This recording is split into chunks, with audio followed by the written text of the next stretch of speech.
Hey guys, Mike and Drew from Urban Automotive, Oakville, Ontario, Canada.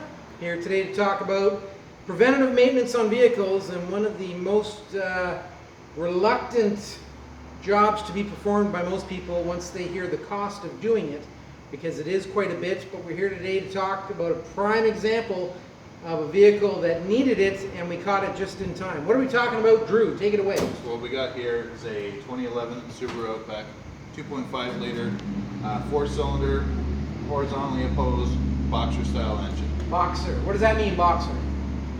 Straight out. Not the V, but straight out. Straight out. Boxer. Anyways, this one here is time belt driven. You want to come in here and have a look. This is the belt that came off.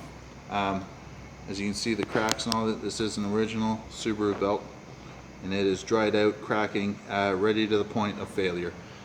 Generally, what happens when that failure happens? Well, with this being an interference style engine, you'll have the pistons hit the valves and you'll have catastrophic failure. Catastrophic.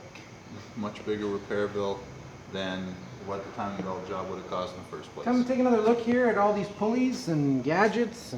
Yes, so this is a, I guess, more complicated system. It has many idler pulleys in here to help guide the belt around your crankshaft and opposing camshafts. Now, our suppliers have provided us with a kit here from Continental, and it is a complete kit.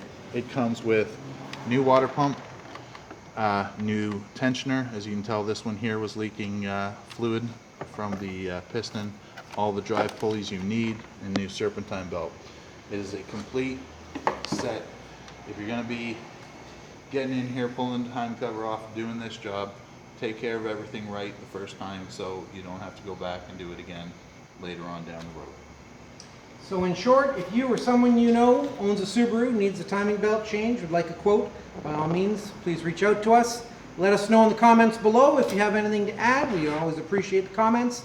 Urban Automotive, safety first.